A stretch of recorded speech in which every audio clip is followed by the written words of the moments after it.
let's start with the controversial call, rather controversial penalty in the Dallas Cowboys Detroit Lions game. So we're going to show the play now. So this is the 2-point conversion that people are talking about. Jared Goff throws it to his left tackle, Taylor Decker, and it seems to be good. It seems like everyone's cheering, having a good time. But oh wait, there's a penalty. Because reportedly, Taylor Decker never reported as an eligible receiver. Instead, Brad Allen, the head referee, called Dan Skipper the eligible receiver. And this is Decker and Decker and Skipper both running up. Brad Allen sees them both and then decides, just based on the look of how the play turned out to be, that Skipper was the one who was reporting eligible instead of Taylor Decker. Now, both linemen said that. Why did Skipper go up to him? Because the Lions were trying to fool the Cowboys in sort of misdirection. And they fooled themselves. Well, but it seems like Brad Allen got it wrong because both linemen said that Skipper was not the one who ever reported eligible. Brad Allen seemingly assumed that was the case. I want to know, who do you think deserves the blame for this crazy ending and this crazy penalty that got called late in that game? Well, I guess in the end, you could say it was the refs. Apparently, they went over this play with them even before the game. The 2-point, what they would do on a 2-point conversion, and I guess they told them who would be the eligible receiver for the lineman at that point, and then they both went up to him at the. But just before the play, I'm not sure what Decker said. It doesn't look like he was there for more than like a second.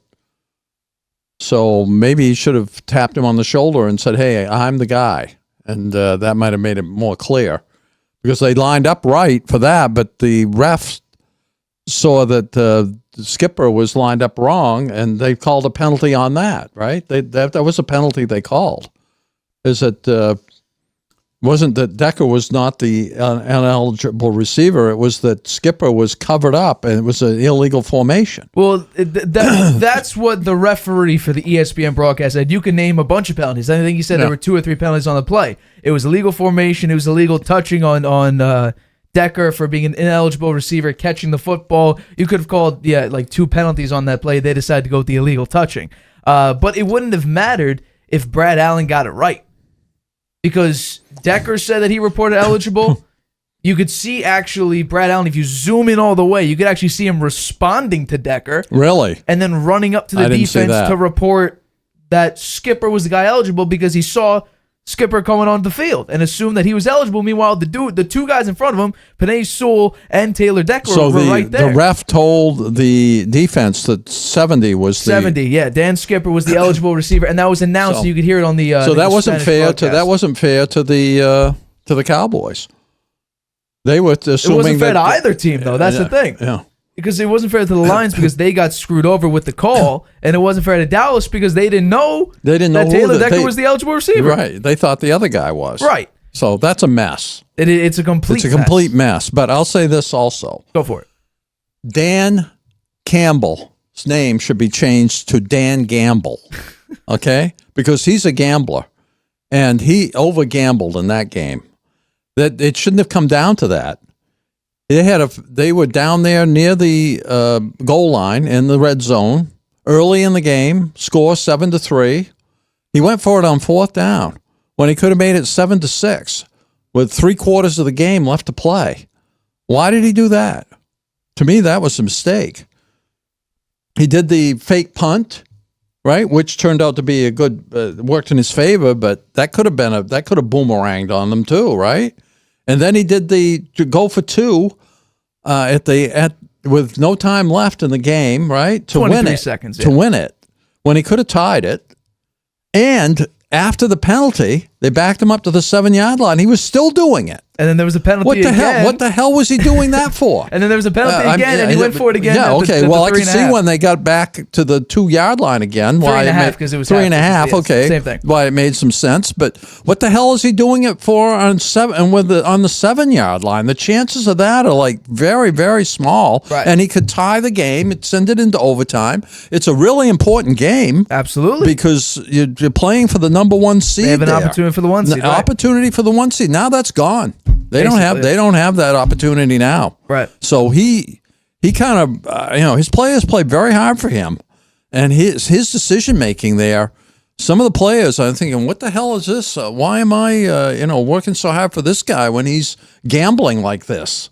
When unnecessarily. Fair. They could have gone to overtime, right? They would have had a chance to possess the ball unless the Cowboys scored a touchdown or there was a safety. Right. So why not take that? That's what I would have done. Why gamble everything like that when you're playing for the number one seed?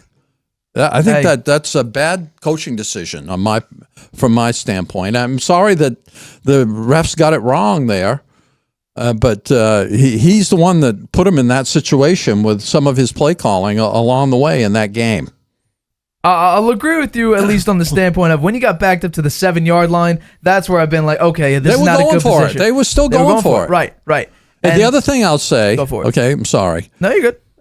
The other thing I'll say, Jared Goff is their quarterback, okay? Yeah. He has somewhat regressed a little bit, kind of playing the way he did when he was with the Rams, making some poor decisions. I mean, they had even the third time they were going to try when they got back to the 3.5-yard line, right? If he'd thrown the ball well to the receiver who's throwing it to, they would have scored it again. But his pass was almost uncatchable and very low. And so he's somewhat of a little bit of a question mark the way he's been playing in the last 6 or 7 games. So I think Dan Gamble is too reckless there. He has to take all these factors into consideration, right? And he should have kicked the extra point there, I think. And it never should have got to that point. They should have been ahead by 2. Who knows what else might have happened in the game, right? But if they kicked that field goal, then they would have been ahead by 2 if everything else panned out the way it did the rest of the game. So it wouldn't even come down to that. So I don't know if anybody said anything about all of that. But to me, it's really relevant. And if I were the players, I'd be a little upset with him. Well, I'll say this. The fans, too. No, I definitely think the fans are very, very upset. But I think if Brad Allen, and by the way, Brad Allen is on national TV this upcoming week. So who knows what'll happen? Him and his crew are back in the spotlight of prime time. So who the hell knows whether or not we're going to get another obvious missed pass interference call or another one of these where you completely screw it up. They shouldn't let that crew be in the playoffs. And it looks like that the crew won't be in the playoffs because just the egregious other missed calls or bad calls that Brad Allen and his crew have. It's really... It's sad. And this year in particular, there's always going to be bad calls in the NFL. But this year in particular, there seems to be so many missed calls, so many bad calls. Yeah. I mean, at this point, we're nearing the severity of the blatant pass interference call in the Rams, I believe it was Rams-New Orleans playoff game. We're getting to that point where now we're saying everything should be reviewable because the refs get this wrong every single time. Now, the pass interference call, I never understood how us at home, when they challenge a pass interference call, we could all see it and be like, that's clearly pass interference. Or no, that's not pass interference. And the refs still screwed it up. So I could never understand that point. And then they took it out because there was no point at that point because the refs kept getting it wrong. When it comes to this game, Jared Goff did not play very well. He played very, very poorly. He hasn't played well. He hasn't played that well in quite a few games in the second half of the season. I'll say this. The Lions defense, very, very poor. CeeDee Lamb had 65% of Dak Prescott's passing yards. He had 227 yards, 1 touchdown on 13 catches. Yeah, double him maybe? Triple him? He's the only guy doing significant damage to you. And what I thought the Lions would do and what I talked about on Friday, they did exactly that. The Lions ran 31 times for 125 yards and a touchdown, 4 yards a carry. They tried to run the ball because they saw how effective the Bills were in running the football, and they thought, let's try to do that. We have 2 very, very capable backs. David Montgomery, he's having a pretty good season so far, and then Jahmyr Gibbs is probably our most explosive back that we have. Let's try to run the ball down their throats and see if it has any sort of success. And then when that kind of worked, but they couldn't sustain it because they fell back a little bit and they couldn't keep up with Dallas's pace, they said, let's let Jared Goff make the plays. And he threw 2 very, very bad interceptions. And then he had an opportunity, and for some reason, somehow, all of a sudden, the offense sparked thanks to Sam Laporta on that last drive before the 2-point conversion. And then the 2-point conversion goes, and I still think, and I'm going to agree with you when it comes to this, when you had it on the 2 and the refs screwed it up, I think that's when Dan Campbell got too much of his, amped up energy and said, you know what, you screwed us over. Watch this. I'm going to try for the 7 like it didn't even matter. Poor decision making. And that's where I think they should have kicked the extra point. Let his emotions get the better of him, right? He could have tied the game, playing for a very important game, playing for the number 1 seed. You have an opportunity to get the ball in overtime as long as the Cowboys you might win the toss and you get the ball first. Right. Then you go down, score a touchdown, and the game's over. Right. So I don't understand it. I really don't. I think he was gambling too much, and his name should be changed now. Dan Gamble. Well, I hope that name sticks and you keep calling that, because that is a very, very good name. But when it comes to plays like this, going for it on 2 at the 7-yard line, that's Brandon Staley level of aggression. And last time I checked, Brandon Staley is no longer a head coach right now. That and plays like that are plays that get you fired or get you ridiculed heavily. Now in this case, but here's where I'm going to push back a little bit. If the ref actually got it right, instead of what we're seeing is basically assuming, because Skipper is running on the field to that group, and by the way, I'll play it again. Skipper never even reaches the group of Sewell, Decker, and then Allen. He never even reaches it before Allen's running away. Allen's going up to the defense, and Skipper never gets there. So what? Who are the 3 players that are over there? Penei Sewell, Taylor Decker, and then Dan Skipper's coming in.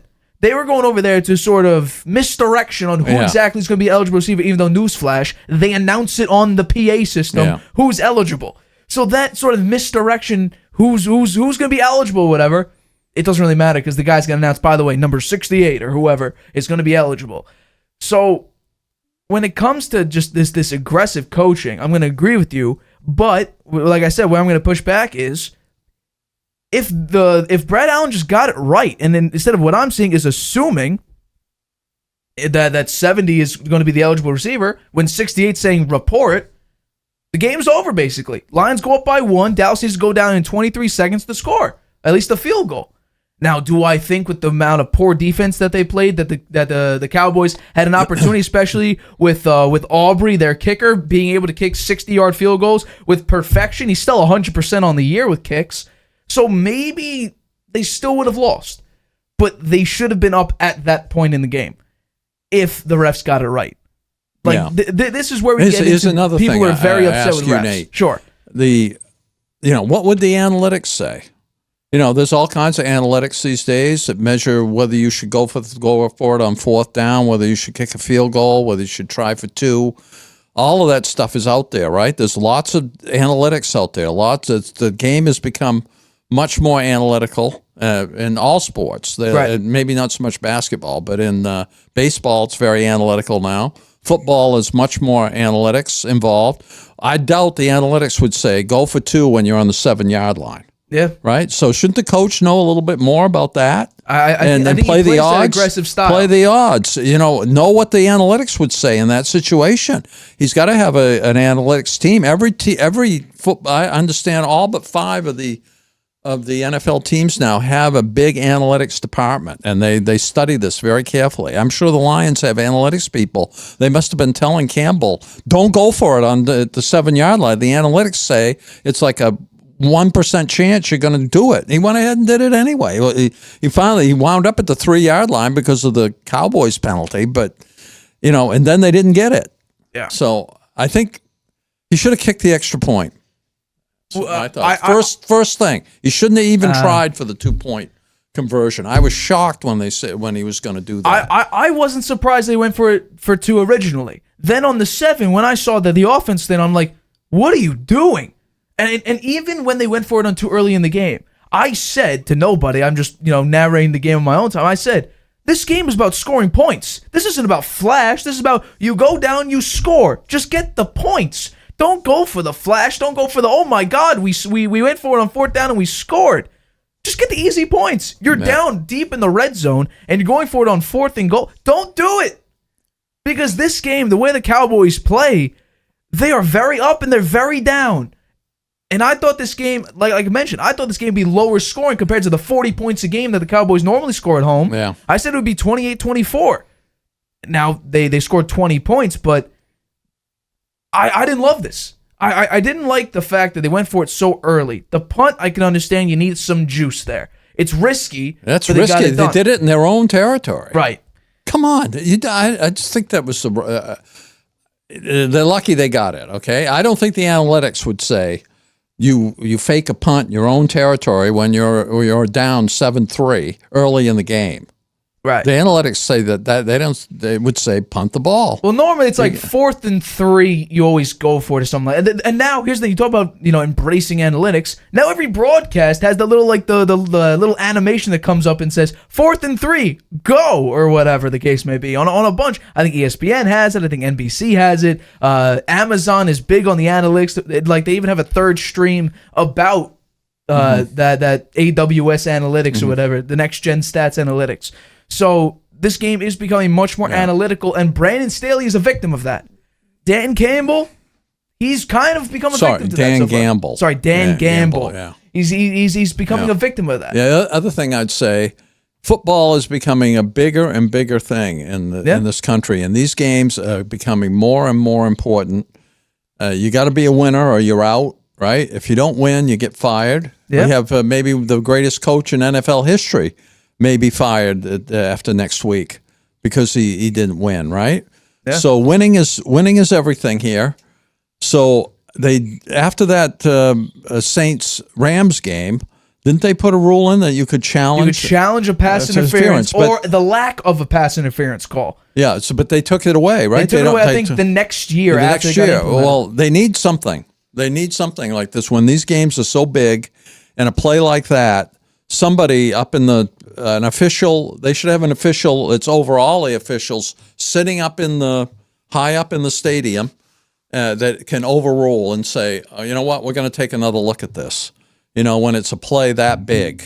And I don't know how you make a judgment about that. Maybe after 2 minutes in the game is within a certain point amount, and there's a very questionable call that they say, okay, let's wait a minute.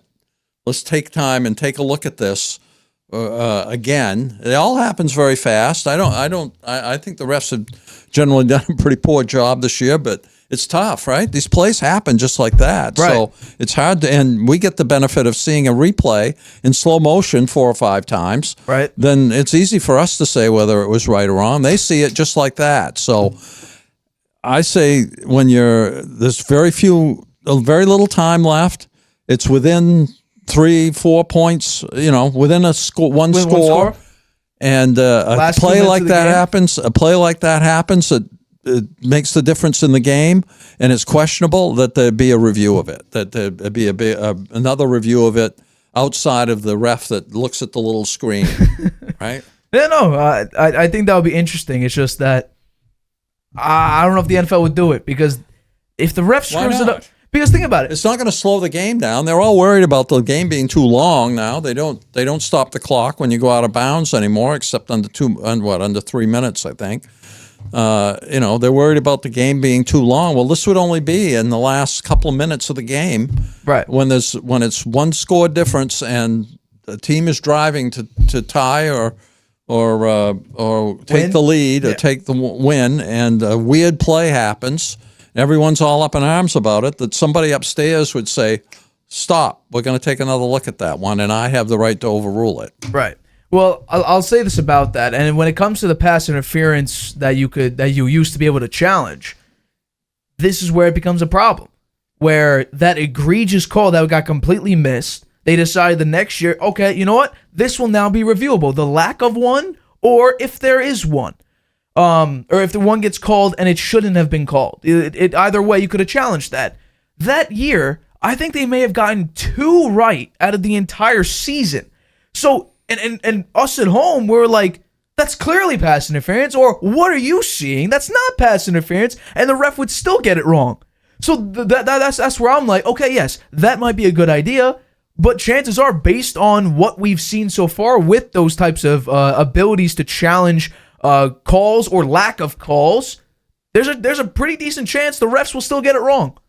And I guarantee you, if we still had the pass interference call, the Packers-Chiefs game, that should have been pass interference. You would probably win that. Mm-hmm. Although we've seen when that happened, I believe it was the 2019 season, they would probably still would have said it wasn't pass interference because that's just how bad the refs have been so far. Yeah, but I think in this instance, if they'd had that rule and they'd taken the time to review it, and they have in baseball, it goes to New York, right? They have a team in New York that looks at the play and they make the judgment on it.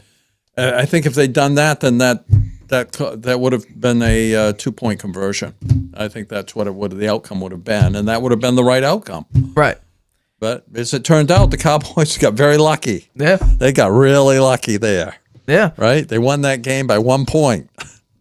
Hey, it's crazy stuff. The Cowboys got and this really sets them up to win the NFC East now. This one game went from them being the 5 seed to potentially being the 2 or the 3 seed. Yeah, that's big. So really big. It is massive. Hi, everybody. Thanks for watching. Make sure you subscribe here to get the latest from the show. Also, if you want to check out the full episode, make sure you click the I in the top right-hand corner right now. If you want to listen to this show anywhere you go, make sure you go to anchor.fm/The Harvey Hour or anywhere you get your podcasts.